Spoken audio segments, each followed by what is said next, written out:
আপনাকে আল্লাহর বাড়িতে বেড়াইতে নেওয়ার জন্য আসছি। তাড়াতাড়ি আপনি জমজম কূপের কিনারায় চলেন। আল্লাহর হাবিবকে জমজম কূপের কিনারায় নিয়া শাক্কে সদর সিনা মোবারক সাক করা হলো, কুদরতি অপারেশন করা হয়েছে, ওপেন হার্ট সার্জারি করা হয়েছে। ভিতরটারে ফাইরা জমজমের পানি দিয়া রাসূলুল্লাহর ভিতরে যা ছিল সব পরিষ্কার করছে। এরপরে একটা পেয়ালার ভিতরে স্বর্ণের পেয়ালার ভিতরে ঈমান আর হিকমত আইনা ওটা ভিতরে ঢুকিয়ে দিয়ে আবার অপারেশন করে এটাকে ফিনিশ করে দিয়েছে। এবার বোরাক আনা হইল, বোরাকে উঠানো হইল। বোরাক তার চোখের দৃষ্টি যতদূর যায়, বোরাক এক লাফে ততদূর পর্যন্ত যেতে পারে। বারকুন থেকে বোরাক মানে বিদ্যুতের চেয়েও এটার পাওয়ার বেশি। এক লাফে বোরাক নিয়ে গেল বাইতুল মুকাদ্দাসে। বাইতুল মুকাদ্দাসে নেওয়ার পর হযরত জিবরাইল বলতে আছে, আল্লাহর হাবিব এখানে আপনি নামবেন। নামার পরে আমি এই বোরাকটারে একটা পাথরের সাথে বাঁধা রাখতেছি। হযরত জিবরাইল একটা আঙ্গুল উঁচা করে পাথরের ভিতরে আঘাত করছে, পাথর ছিদ্র হয়ে গেছে। বোরাকের দড়িটা পাথরের ছিদ্রের ভিতরে ঢুকায়া লাগায় দিয়া ভিতরে প্রবেশ করলো বাইতুল মুকাদ্দাসের ভিতরে প্রবেশ করে দেখতেছে ১৬ লক্ষ নবী সেখানে অপেক্ষায় আছে। আল্লাহু আকবার। সব নবীরা দাঁড়িয়ে আছে, আজকের ইমামতি কে করবে? একজন আর একজনের দিকে তাকাইতেছে, মুসাল্লা খালি আছে। হযরত জিবরাইল আপনার আমার প্রিয় রাসূলের হাত ধইরা টাইনা বলতে আছে, হুজুর আজকের ইমামতির মুসাল্লায় আপনি দাঁড়াবে। আল্লাহ আপনাকে আজ থেকে টাইটেল দিয়েছে, আপনি হলেন ইমামুল মুরসালিন। আজ থেকে আপনি সমস্ত নবীদের ইমাম। 2 রাকাত নামাজ আল্লাহর হাবিব পড়াইলো, সব নবীদের সাথে সাক্ষাৎ হলো। হযরত জিবরাইল বলল, হুজুর চলেন এবার চলেন বলে যখন বাহিরে নিয়ে গেল, হযরত জিবরাইল 2টা পেয়ালা নিয়ে আসছে। বুখারী শরীফের হাদিস, 2টা পেয়ালা নিয়ে আসছে।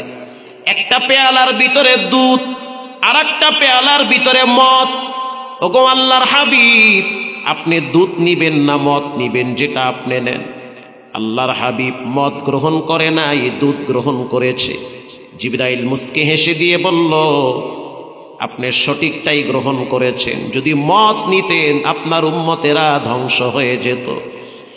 এবার আপনি বোরাকে উঠেন। আর এক বর্ণনা আসছে সিঁড়ি লাগায়া দেওয়া হয়েছে। এরপরে ওখান থেকে যখন নিয়ে যাবে, আল্লাহর নবী বলতে আছে, জিবরাইল আমি তো আমার নাকে সুন্দর একটা ঘ্রাণ পাইতেছি, ঘ্রাণটা কোথার থেকে আসে? জিবরাইল বলতে আছে, আল্লাহর হাবিব এই বাইতুল মুকাদ্দাসের পাশে একটা কবর আছে। আল্লাহু আকবার। ওই কবরের ভিতর থেকে এই ঘ্রাণটা আসতেছে আর আপনি নাকে পাচ্ছেন। এটা হলো সেই কবর। কোন কবর? একজন ইমানদার নারী তার বাচ্চা সহ তাদেরকে শহীদ করা হয়েছে, আর তাদের হাড্ডিগুলা বাইতুল মুকাদ্দাসের পাশে দাফন করা হয়েছে। ইমানের ঘেরান ওখান থেকে ছড়িয়ে গেছে। এই কবর থেকে কিয়ামত পর্যন্ত আল্লাহ পাক ঘেরান চতুর্দিকে ছড়ায়া দিবে। বর্তমান বাংলাদেশের একজন বড় আলেম, যার নাম হলো নজরুল ইসলাম কাসিমি সাহেব, তিনি পৃথিবীর ১৫০ রাষ্ট্রেরও বেশি সফর করেছে। তার মুখে অনেকবার শুনছি, তিনি বলেছেন আমরা বাইতুল মুকাদ্দাস যখন সফরে গিয়েছি তখন ওই কবর থেকে মিশক আম্বরের চেয়েও ভালো একটা ঘ্রাণ আমাদের নাকে পাইছি। এবার যখন প্রথম আসমানে গেল, প্রত্যেকটা আসমানের একটা করে দরওয়াজা আছে। সেই দরওয়াজায় এক একজন গার্ড আছে। হযরত জিবরাইল দরওয়াজায় গিয়ে নক করল। যত বড় মানুষ আপনি হন, কারো বাড়িতে গেলে উচিত ভিতর থেকে পারমিশন নিয়ে ভিতরে ঢোকা উচিত। হযরত জিবরাইল পারমিশন চাইতেছে, ভিতরে আসতে পারি? ভিতর থেকে আওয়াজ, কে তুমি? বলে আনা জিবরাইল। তোমার সাথে কে? বলে আমার সাথে মুহাম্মাদুর রাসূলুল্লাহ সাল্লাল্লাহু আলাইহি ওয়াসাল্লাম বুইসা ইলাইক, আনার জন্য পাঠানো হয়েছে। বলে হ্যাঁ। আমাকে নেওয়ার জন্য পাঠানো হয়েছে, তাকে আনার জন্য আমি জিবরাইলকে আল্লাহ পাঠাইছি। আল্লাহর রসুল বলেন, বলার সাথে সাথে ফাফুতিহা লানা, আসমানের প্রথম দরওয়াজা খুলে দেওয়া হয়েছে। প্রথম দরজা যখন খুলে দিল, আমি রসুল ভিতরে ঢুকলাম, গিয়া দেখলাম আব্বা আদম নবী বসে আছে। সুবহানাল্লাহ নাই? আল্লাহর রসুল বলেন, আমি তাকায় দেখলাম বাবা আদম নবী, তার ডান পাশে একদল মানুষ, বাম পাশে আর একদল মানুষ। আব্বা আদম ডানে তাকাইলে হাসে, বামে তাকাইলে কান্দে। আমি জিজ্ঞেস করলাম, জিবরাইল, আব্বা আদম কেন ডানে হাসে বামে কাঁদে? হযরত জিবরাইল বলে, প্রিয় নবী, আপনার আব্বা আদম ডানে তাকাইলে এজন্য হাসে, এরা তারা নেককার সন্তান, নামাজিওয়ালা সন্তান, দিনদার সন্তান, আল্লাহওয়ালা সন্তান। তাদের আমল দেখলে বাবা আদম নবী হাসে। আর যখন আদম নবী বামে তাকায়, তখন আদম নবী চোখের পানি ছেড়ে দেয়, কারণ এলা হলো জাহান্নামী। শয়তানের ধোকায় গুনাহ করে করে জীবনটারে নষ্ট করছি, এজন্য আব্বা আদম বামে তাকাইলে কান্দে। আল্লাহর রসুল বলেন, আদম নবী আমার সাথে মুসাফা করলো, সুবহানাল্লাহ বলে, আমারে স্বাগতম জানাইলো, অভিবাদন জানিয়েছে, আমার জন্য বরকতের দোয়া করেছে। এরপরে হযরত জিবরাইল আমারে নিয়ে চলে গেল দ্বিতীয় আসমানে। দ্বিতীয় আসমানে যাওয়ার পর দরওয়াজায় নক করেছে। ভিতর থেকে আওয়াজ, কে তুমি? বলে, আনা জিবরাইল। সাথে কে? বলে, মুহাম্মাদুর রাসূলুল্লাহ সাল্লাল্লাহু আলাইহি ওয়াসাল্লাম বুইসা ইলাই, আনার জন্য পাঠানো হয়েছে। বলে, হ্যাঁ, তাকে নিয়ে আসার জন্য আল্লাহ পাঠাইছে। আল্লাহর রসুল বলেন, ফাফুতিহা লানা, বলার সাথে সাথে আসমানের দরওয়াজা খুলে দিয়েছে। দ্বিতীয় আসমানে পা রাইখা দেখতেছি আপন দুই খালাতো ভাই, একজনের নাম হলো ঈসা আলাইহিস সালাম, আর একজনের নাম হলো ইয়াহইয়া আলাইহিস সালাম। এরা দুইজন আপন খালাতো ভাই, সুবহানাল্লাহ বলেন। এই দুইজন নবী দেখলাম বসে আছে। আমি গেলাম, তারা আমাকে দেখার পরে স্বাগতম জানাইলো, আমার জন্য দোয়া করলো, আমার জন্য আল্লাহর কাছে মাগফিরাত কামনা করলো। এরপরে আমি তৃতীয় আসমানে গেলাম। তৃতীয় আসমানে যাওয়ার পর আবার ওরকম প্রশ্ন করা হইল, কে? বলে, মুহাম্মদ। সাথে কে? মুহাম্মদ। তুমি কে? বলে, জিবরাইল। ফাফুতিহা লানা, গেট খুলে দিল। তৃতীয় আসমানে গেলাম, যাওয়ার পর দেখলাম ওখানে হযরত ইউসুফ আলাইহিস সালাম বসে আছে। আল্লাহর রসুল বলে, ইউসুফ নবীকে দেখার পরে বুঝলাম পৃথিবীর সৌন্দর্যের অর্ধেক আল্লাহ তারে দান করছে। আরো জোরে বলেন সুবহানাল্লাহ। আল্লাহর রসুল এ কথা বইলে হাইসা দিছে যে আমি দেখলাম পৃথিবীর সৌন্দর্যকে আল্লাহ দুইটা ভাগ করছে, একটা ভাগ মানে অর্ধেক পুরাটাই ইউসুফ নবীর আল্লাহ দিছে। এত সুন্দর, ওরে সুবহানাল্লাহ। ইউসুফ নবী তো পর্দা দিয়ে চলতো, বোরকা বইরা হাঁটতো, এত সুন্দর তিনি, মানুষ তার দিকে তাকায় থাকতে পারতো না। মা আয়েশা বলেন, লানা শামসুন ওয়ালিল আফাকি শামসুন ওয়া শামসি খায়রুম মিন শামসিস সামা ফাইন্নাশ শামসা তাতলুউ বা'দা ফাজরিন ওয়া শামসি তাতলুউ বা'দাল ইশা। কষ্ট হয়? মা আয়েশা বলেন, পৃথিবীর মানুষ দুনিয়ার ভিতরে প্রতিদিন সকালবেলা একটা সূর্য উঠে। সূর্য কি আলো দেয় না অন্ধকার? আলো দেয়। মা আয়েশা বলেন, শুনে নাও, আমি আয়েশার ঘরে প্রতিদিন সন্ধ্যাবেলা একটা সূর্য উদিত হয়। দুনিয়ার সূর্য দুনিয়ায় আলো দেয়, আমার সূর্য দুনিয়ায়ও আলো দেয়, কবরেও আলো দিবে, হাসরেও আলো দিবে, জান্নাতেও আলো দিবে। ওই সূর্যটার নাম হলো, জবান খুলে বলেন, মুহাম্মাদুর রাসূলুল্লাহ সাল্লাল্লাহু আলাইহি ওয়াসাল্লাম। এই সূর্যটা দামি সূর্য। রাসূলুল্লাহর আদর্শ যারা গ্রহণ করবে তাদের জীবন খুলে যাবে, কিসমত খুলে যাবে, নসিব খুলে যাবে। আল্লাহর রাসূল বলেন, চলে গেলাম চতুর্থ আসমানে, গিয়ে দেখলাম সেখানে ইদ্রিস আলাইহিস সালাতু ওয়াস সালাম বসে আছে, আমারে স্বাগতম জানাইছে। আমার জন্য দোয়া করছে। এরপরে চলে গেলাম পঞ্চম আসমানে। পঞ্চম আসমানে যাওয়ার পর ওখানে গিয়া দেখলাম হারুন আলাইহিস সালাম তিনি উপস্থিত রয়েছে। তার সাথে আমার দেখা হইল, কথা হইল, সালাম বিনিময় হইল। এবার জিবরাইল নিয়ে গেল সপ্তম আসমানে। প্রত্যেকটা আসমান মোটা হলো 500 বছরের রাস্তা, মাঝখানে ফাঁকা হইল 500 বছরের। আল্লাহু আকবার। সপ্তম আসমানে যখন গেলাম, গিয়া দেখলাম হযরত মূসা আলাইহিস সালাতু ওয়াস সালাম তিনি ওখানে বসে আছে। যখন আমি সপ্তম আসমানে গেলাম, ফাফতিহা লানা, আসমান খুলে দেওয়া হলো। গিয়া দেখলাম ওখানে ইব্রাহিম আলাইহিস সালাতু ওয়াস সালাম বাইতুল মামুর মসজিদের সাথে হেলান দিয়ে বসে আছে। আর তার চতুর্দিকে দেখলাম কোটি কোটি বাচ্চারা খেলাধুলা করে। যাদের সন্তানরা ছোটবেলায় মারা যায়, এই সন্তানগুলা ইব্রাহিম নবীর চতুর্দিকে তার সাথে খেলাধুলা করে। প্রিয় ভাইয়েরা আমার, এরপরে সিদরাতুল মুনতাহা ভেদ করে আরশে আজিমে চলে গেল। মেরাজের বয়ান করলে ফজর হয়ে যাবে। আল্লাহর সাথে কথা বলল, আল্লাহ তার সাথে কথা বলল। লা মাকালা জামা, অন্ধকার আরশে আজিম। আরশে আজিমটারে আল্লাহ তক্তার উপরে, পানির উপরে ভাসায় রাখছে। শুধু তাই না, আল্লাহর কাছে আত্তাহিয়াতু লিল্লাহি ওয়াস সালাওয়াতু ওয়াত তাইয়্যিবাত, শারীরিক ইবাদত, মালি ইবাদত, জানি ইবাদত নিয়ে আসছি আল্লাহ আপনার জন্য। আসসালামু আলাইকা আইয়ুহান নাবিয়্যু, আল্লাহ নিজে তার রসুলকে সালাম দিয়েছে। লম্বা ইতিহাস। এরপরে আল্লাহর নবীকে 50 ওয়াক্ত নামাজ দিছে। আল্লাহর নবী খুশি হইয়া যখন তিনি সপ্তম আসমানে গেল, মুসা আলাইহিস সালাম বলল, গো আল্লাহর হাবিব, এতগুলা নামাজ আপনার উম্মত পড়তে পারবে না, কমায়া আনেন। আপনারা জানেন কমাইতে কমাইতে 45 ওয়াক্ত কমাইছে। আল্লাহর রসুল 9 বার গেছে। 9 বার যখন গিয়া কমায় আনলো, এবার যখন রাসূলুল্লাহ হযরত মুসা আলাইহিস সালামের কাছে আবার গেল, মুসা নবী বলল, আপনি আরো কমান, এই 5 ওয়াক্ত আপনার উম্মত পারবে না। আল্লাহর রসুল বলে, ভাই মুসা, কেমনে বলবো আল্লাহরে গিয়া যে 5 ওয়াক্ত থেকে কমায়া দেন? আল্লাহ দিতে চায়, আমি কেমনে না করি?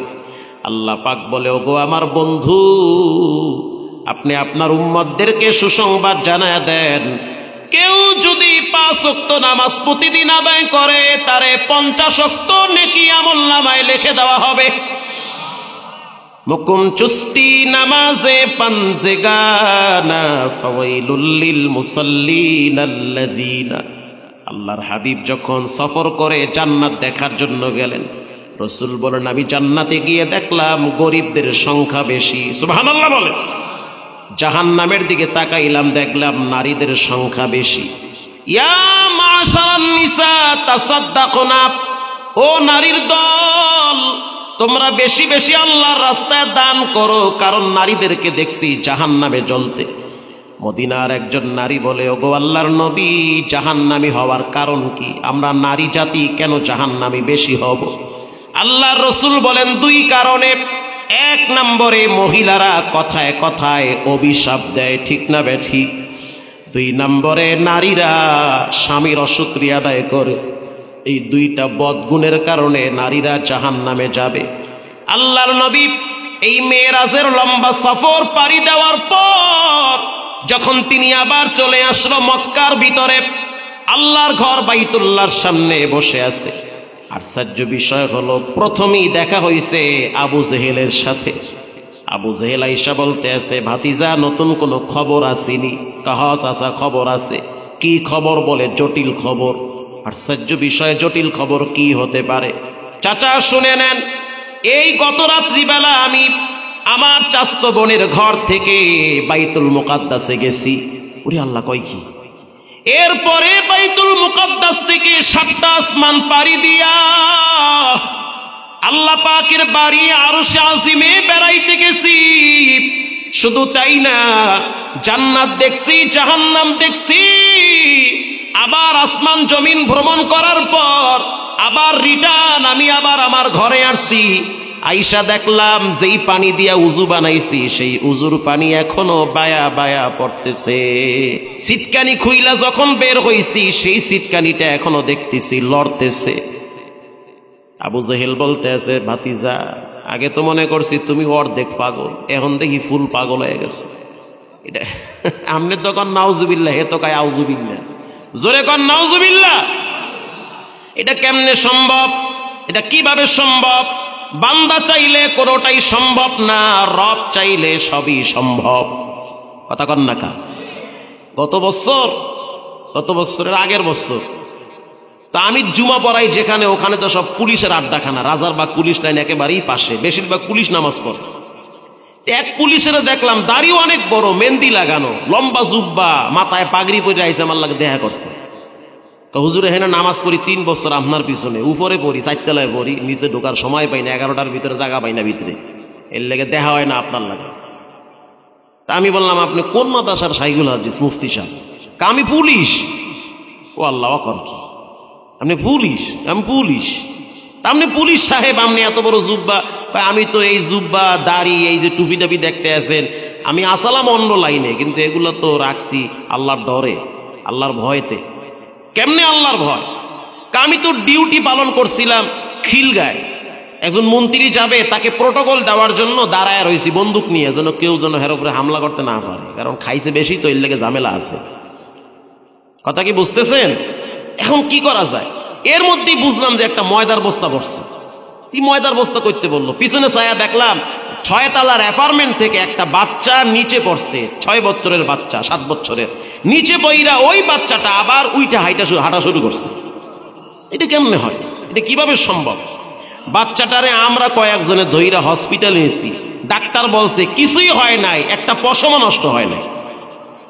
7 তলার 6 তলার বিল্ডিং থেকে বাচ্চা পইরা গেল, ও মরলো না, ও কেমনে হাঁটলো? এটা কেমনে সম্ভব? তখন বুঝলাম যে আল্লাহ এই 7 তলার বিল্ডিং থেকে একটা বাচ্চারে ফালাইয়া জীবিত রাখতে পারে, ওই আল্লাহ বাড়ির পিছনে বাঁশবাগানে কবরে শোয়াইয়াও শাস্তি দিতে পারে। এই ডরে আমি সব আকাম কুকাম ছাইরা দিছি, আমি এখন খাঁটি আল্লাহর ওলি হয়ে গেছি। সুবহানাল্লাহ বলেন। তো মানুষ পরিবর্তনশীল, আল্লাহ কাকে কখন হেদায়েত দিবে এটা কেউ জানে?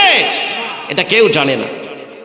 প্রিয় ভাইরা আমার, আবু জেহেল বলল, ভাতিজা বাইতুল মুকাদ্দাসের দরজা কয়টা, জালনা কয়টা, এগুলো বলো তুমি। আল্লাহর রাসূল চিন্তায় পড়ে গেল। ইন দি মিন টাইমে আল্লাহ রাব্বুল আলামিন পুরা বাইতুল মুকাদ্দাসকে রাসূলুল্লাহর চোখের সামনে পেশ করছে। হুজুর আপনি দরজাগুলা একটা একটা গুইনা গুইনা বলেন, জালনাগুলো একটা একটা গুইনা গুইনা বলেন, সবগুলো একটা একটা গুইনা গুইনা বইলা দিছে। আবু বক্করকে যখন আবু জেহেল বলল যে মুহাম্মদ এই গত রাত্রিবেলা বাইতুল মুকাদ্দাস গেছে 1700 কিলোমিটার, ওখান থেকে নাকি প্রথম আসমান আরশে আজিম হারা দুনিয়া ঘুরে এসে, তোমার বন্ধু তো একেবারেই পাগল হয়ে গেছে। তখন আবু বক্কর বলতে আছে, মুহাম্মদ যেটা বলেছে 100% সত্য, এতে কোনো সন্দেহ নাই। প্রিয় ভাইরা আমার, আল্লাহর নবীর মর্যাদা অনেক বেশি। রাসূলুল্লাহর সুন্নাহগুলো যারা পালন করবে, আল্লাহু গফুরুর রহিম, আল্লাহ তাদের গুনাহগুলো মাফ করে দিবে। ওয়া ইয়াগফির লাকুম যুনুবাকুম, আল্লাহু গফুরুর রহিম, আল্লাহ তাআলা তাদেরকে মাফ করে জান্নাতুল ফেরদাউস দান করবে। বলেন আমিন। আজ থেকে আমরা 5 ওয়াক্ত নামাজ পড়বো, হালাল খাবো, সৎভাবে জীবন চালাবো, রাসূলুল্লাহর সুন্নাহগুলো মেনে চলবো ইনশাআল্লাহ। বলেন মেসওয়াক করবেন, মেসওয়াক রাসূলুল্লাহর সুন্নাহ। আল্লাহর নবী মৃত্যুর আগে আগে মেসওয়াক করছে। রাসূলুল্লাহর জীবনের শেষ আমল ছিল মেসওয়াক করা। সুবহানাল্লাহ বলেন। এই যে আমার পকেটে একটা আছে, আলহামদুলিল্লাহ, আমি বয়ানে ওঠার আগে মেসওয়াক করছি। আমার গাড়িতে একটা, আমি মেসওয়াক ছাড়া বয়ান করতে পারেন না। এমনও হয়েছে যে বয়ান শুরু করছি, মনে পড়ছে মেসওয়াক করি না, আউলায় গেছে, খালি কথা প্যাঁচ খায়, জিব্বা আউলায় যায়, কথা কইতে পারি না, খালি উল্টা পাল্টা হয়ে যায়। পরে আবার বয়ান বন্ধ করে মেসওয়াক করে আবার বয়ান করছি। মেসওয়াক একটা পাওয়ারফুল আমল। আল্লাহু আকবার বলেন। মেসওয়াক একটা পাওয়ারফুল আমল। যে ব্যক্তি নিয়মিত মেসওয়াক করে, মৃত্যুর টাইমে কালেমাটা তার মাথার ভিতরে ঘুরতে থাকে। যে মেসওয়াক করে, বিশ্বাস করেন ভাই, আপনার পায়ে হাত দিয়ে বলি, আপনি নিয়মিত মেসওয়াক করবেন ইনশাআল্লাহ। বলেন আমার গাড়িতে একটা মেসওয়াক, মসজিদে একটা, বাসায় একটা, যেই মাদ্রাসায় পড়াই ওখানে একটা মেসওয়াক করলে হার্ট ভালো থাকে। আল্লাহু আকবার বলেন। এই জন্য মেসওয়াক করবেন। পকেটে মেসওয়াক রাখবেন, একটা আতর রাখবেন পকেটে, মাঝে মাঝে আতর লাগায় নামাজে খাড়াইবেন। তসবি রাখবেন। তসবি থাকলে, তসবি যদি একটা হাতে থাকে এমনিই দেখবেন জিহ্বা বাড়ি মারে মুখের ভিতরে। আবার অনেকে মনে করে তসবি দিছে বেদাত, খালি বেদাত বেদাত তো এই জীবনটারে শেষ করেন না। তসবি রাখছেন এটা আপনি গণনা করার জন্য, 100 বার দুরূদ শরীফ পড়বেন। আর তসবি হাতে থাকলে অটোমেটিক জিহ্বায় আল্লাহর জিকির চালু হয়ে যায়। কথা ঠিক না ঠিক? একটা তসবি রাখবেন হাতে, আর প্রতিদিন না হইল 100 বার পড়বেন সুবহানাল্লাহি ওয়া বিহামদিহি। বুখারী শরীফের হাদিস, রাসূল বলেছেন যারা সুবহানাল্লাহি ওয়া বিহামদিহি সুবহানাল্লাহিল আযীম এটা যারা পড়বে 100 বার, তাদের গুনাহ যদি সমুদ্রের ফেনা পরিমাণ হয় আল্লাহ মাফ করে দিবে। আল্লাহ মাফ। প্রতি জুমায় যারা বাইতুল্লাহ শরীফের লাইভ দেখেন, প্রতি শুক্রবার বাইতুল্লাহর ইমাম সাহেব তার খুতবার ভিতরে এই বয়ানটা প্রতি জুমায় করে, সুবহানাল্লাহি ওয়া বিহামদিহি সুবহানাল্লাহিল আযীম মিয়াত মাররা। 100 বার যে পড়বে সমুদ্রের ফেনা পরিমাণ গুনাহ যদি হয় আল্লাহ সেটাও মাফ করে দিবে। প্রিয় ভাইরা, আবার পকেটে আতর রাখবো, তসবি রাখবো, মেসওয়াক রাখবো ইনশাআল্লাহ। বলেন, আমাদের মুরব্বী বাবাদের পকেটে মেসওয়াক থাকে না, আতরও থাকে না, কিন্তু বিড়িটা ঠিকই থাকে। কথা ঠিক না ঠিক? ওইটা ঠিকই পাওয়া যায়। আল্লাহ তাআলা আমাদের সকলকে হেদায়াত দান করুক, বলেন আমিন। যে কথাগুলো বললাম রাসূলুল্লাহর সম্মান, এগুলো আমাদের জীবনে বাস্তবায়ন করার তৌফিক দান করুক। দুরূদ শরীফ পড়েন, আল্লাহুম্মা সাল্লি আলা সাইয়্যিদিনা মুহাম্মদ ওয়া আলা আলি মুহাম্মদ।